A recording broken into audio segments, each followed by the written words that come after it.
Anestesia epidural lumbar segmental. Dentro de la técnica se utiliza una aguja de bisel corto y con mandril acorde al tamaño del animal. Se debe atravesar el espacio interbraquial, cuyas medidas son para un animal adulto de 2 centímetros de ancho por 1,5 centímetros de largo. Este espacio está ocupado por el fuerte ligamento intervertebral que une los cuerpos de las dos primeras vértebras lumbares y cumple funciones del techo del canal espinal. La ubicación del espacio puede lograrse mediante el trazado de una línea imaginaria que une los bordes anteriores de las apófisis transversas de la segunda vértebra lumbar. Sedación, analgesia y anestesia. El punto de inyección se ubica a 1 o 2 centímetros en lateral de la línea media. Del lado opuesto al que se quiere anestesiar, la aguja se dirige hacia medial y caudal hasta llegar al ligamento. Este ofrece una resistencia marcada y al ser atravesado produce un chasquido y una reacción dolorosa en el animal. Anestesia infiltrativa del flanco. Dentro de la técnica se utilizan agujas hipodérmicas de 70 a 15 o similares. Más práctico es realizarla con agujas de 250 a 15, que se introducen una sola vez en la vértice de la L invertida y permiten la infiltración paralela a la apófisis transversas lumbares y a la infiltración hacia ventral paralela en la última costilla.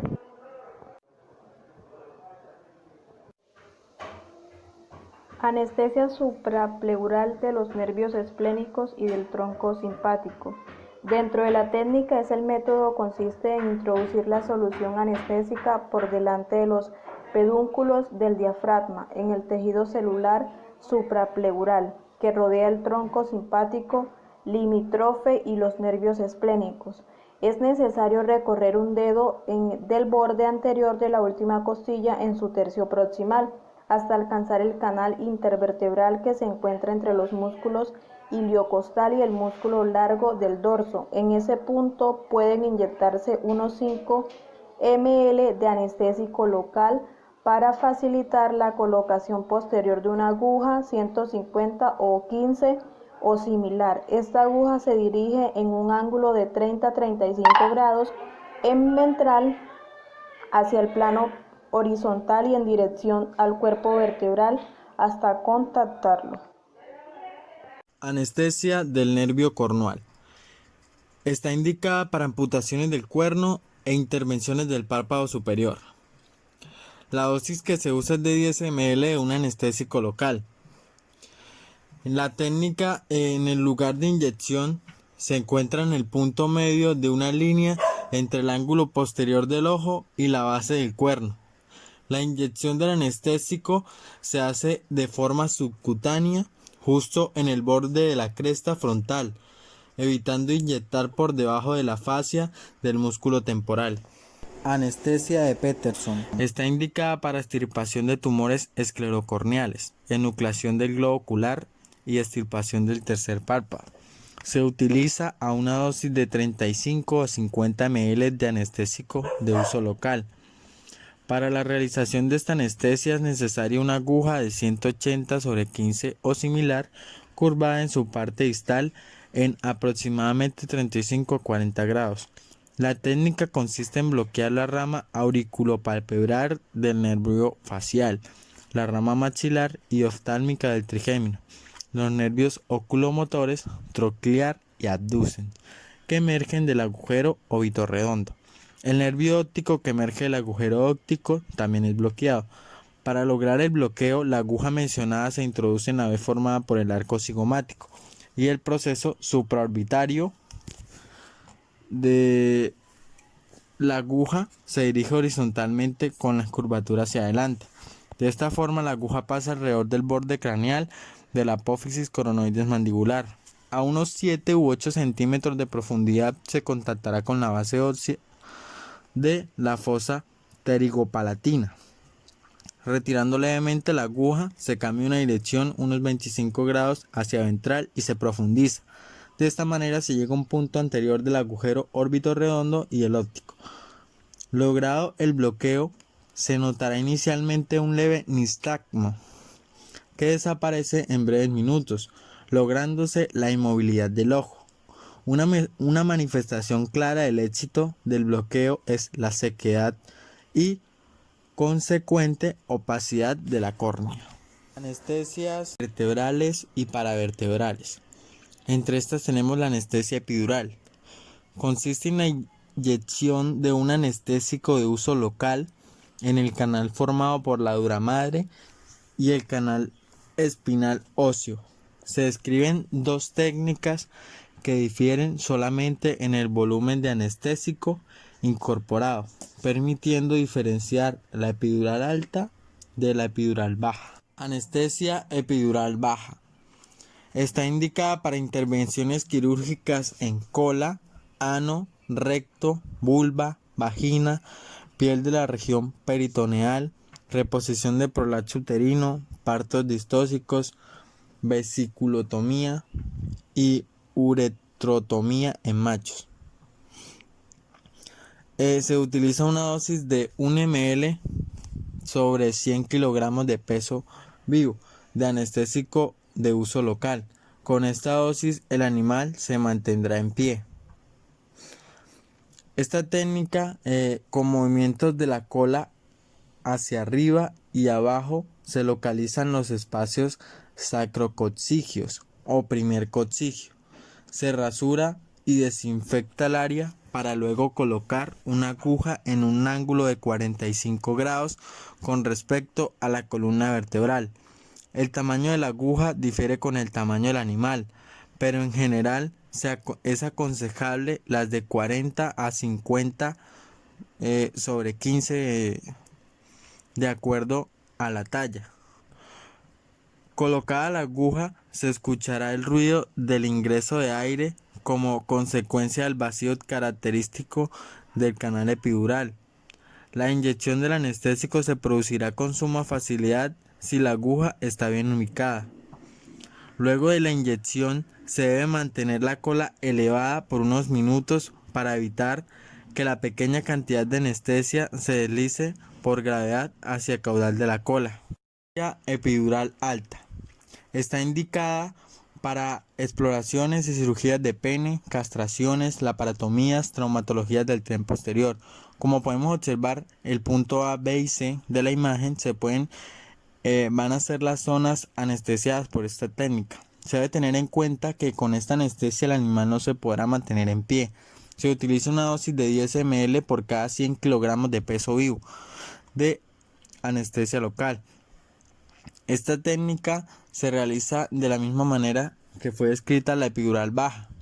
Esta se utiliza para cirugías de larga duración, como son por ejemplo las cirugías traumatológicas.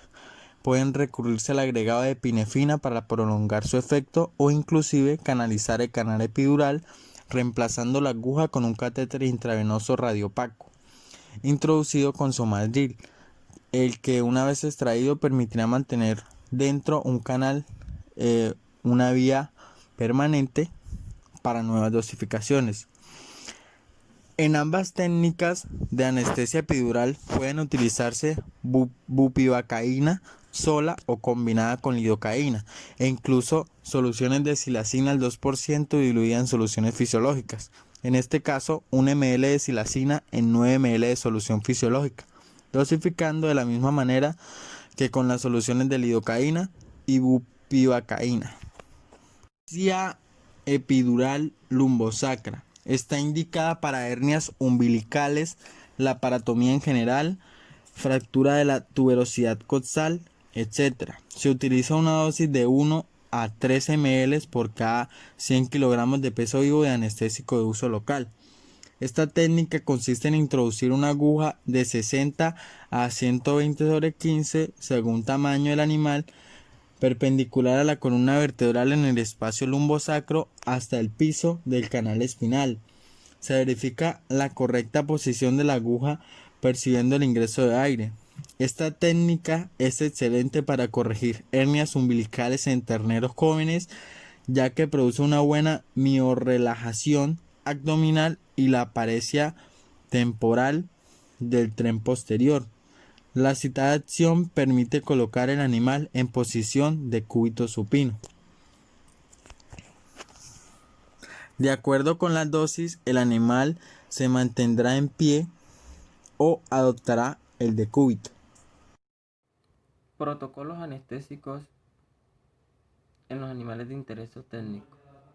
En los bovinos se suele utilizar los anestésicos de uso local, como lo son la procaína, el bupinés y la lidocaína. También se puede utilizar otro tipo de fármacos como la silacina, la cepromacina y la ketamina. Anestesia local y tronculares. Las técnicas que descubrimos en el siguiente material son las de uso corriente y salvo que se indique lo contrario para llevarlas a cabo, se utilizan las drogas anestésicas descritas anteriormente, la silacina o la bupivacaína en las concentraciones que se presentan en el mercado, que son al 2 y al 0.5% respectivamente. También puede utilizarse la silocaína diluida en solución fisiológica al 0.5, al 0.5 o al 1% en algunos casos con el agregado de epinefrina para prolongar su efecto. Estas diluciones son menos irritantes, no provocando los edemas en el campo quirúrgico tan bien comunes como lo usamos las soluciones al 2%. Anestesia de la cabeza. Anestesia infiltrativa alrededor del globo ocular. Sus indicaciones. Es una anestesia para cirugías de los párpados y se utiliza también como complementaria en la inoculación del globo ocular, tumores del tercer párpado, etc. Anestesia del nervio auriculopalpebral. Por medio de esta técnica se logra solamente el bloqueo motor y no el sensitivo de los párpados, por lo que resulta un buen complemento de la infiltración como se ve en la figura 1, que es la sedación analgésica y anestésica palpebral. Consiste en inyectar por vía subcutánea el anestésico sobre el arco cigomático en su extremo aboral por delante de la base del pabellón auricular, donde puede ubicarse por desplazamiento digital el paquete vasculonervioso que se desplaza oblicuamente sobre dicha base ósea y que contiene el nervio auriculopalpebral, como lo podemos ver en la figura 2 y 3.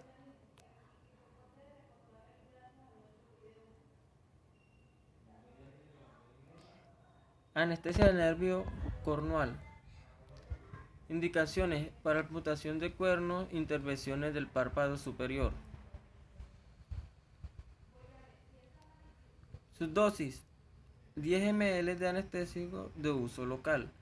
Su técnica: el lugar de inyección se encuentra en el punto medio de una línea entre el ángulo posterior del ojo y de la base del cuerno, como lo podemos ver en la figura 2A, 3A y 5A. La inyección del anestésico se hace en forma subcutánea justo en el borde de la cresta frontal, evitando inyectar por debajo de la fascia del músculo temporal. Estas son las figuras donde se debe inyectar este tipo de fármacos. Protocolo anestésico en el equino. En todo equino que vaya a ser sometido a una anestesia se debe realizar una exploración clínica completa que incluya parámetros básicos como la frecuencia cardíaca y respiratoria.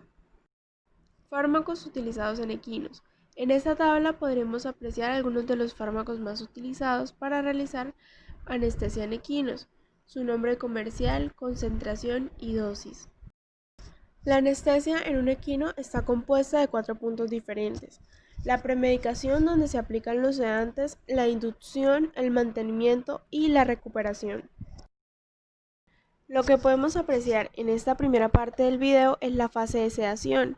Esta fase se inicia cuando el animal está canalizado a través de la vena yugular y por medio de esta se le suministra una dosis de silacina al 10%, la cual es un compuesto no narcótico, así como un relajante muscular, sedante y anestésico, cuya actividad está relacionada con el efecto agonista que ejerce sobre los receptores alfa-2 adrenérgicos, y su posología se emplea de 1 a 5 miligramos por kilogramo de peso vivo.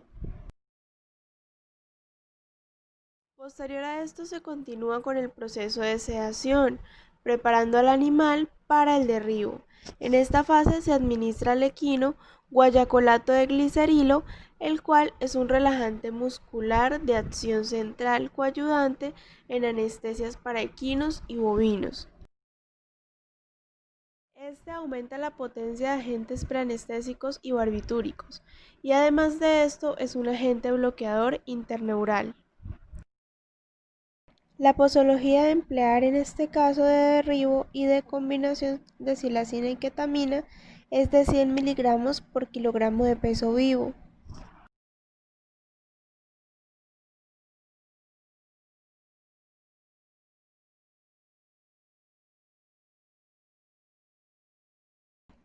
Cuando el animal entra en estado de incoordinación, se procede a inducirlo. El medicamento utilizado es la ketamina al 5%, con dosis de 2 miligramos por kilogramo vía intravenosa.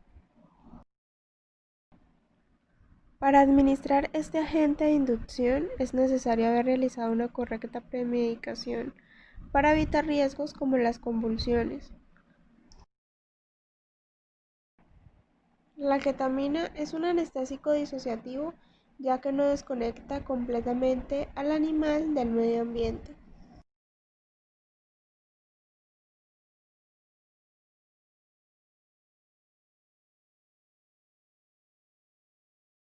Una vez el animal ha sido inducido, se procede a introducir una sonda endobraquial para de esta manera poder administrarle el medicamento de mantenimiento. En este caso se utilizó el isoflurano, el cual es un anestésico volátil que se administra por inhalación mediante un vaporizador específicamente calibrado. Para el isoflurano es un depresor respiratorio. Conforme se aumenta la dosis del anestésico, el volumen residual disminuye y la frecuencia permanece sin cambio. Una vez el animal esté bajo los efectos de la anestesia general y está desconectado de cualquier estímulo externo, es muy importante monitorizar los signos vitales de este animal e irlos plasmando en un formato en el cual nos vamos dando cuenta de cuáles son los signos de este animal y si van bien o de pronto están disminuyendo, y así tener un adecuado control del plano anestésico. La lidocaína es un medicamento opcional, agente anestésico local y antirrítmico de rápida acción, y se usa intravenoso diluido y su dosis es de 0.03 miligramos sobre kilogramos. Esta ayuda a la función cardiovascular y a la función de disminución del agente anestésico. Si se realiza una sobredosis, se describen temblores musculares, depresión, ataxia e hipotensión. Un plano anestésico no se termina hasta que el animal esté en pie, y por esto se aplican productos como lo son la silacina minutos antes que la intervención quirúrgica se termine. La silacina se utiliza en la recuperación para disminuir la excitación antes de despertar el animal. Se administra antes de unos 10 o 15 minutos antes de finalizar la intervención. Y con esto podemos dar por terminado lo que es el plano anestésico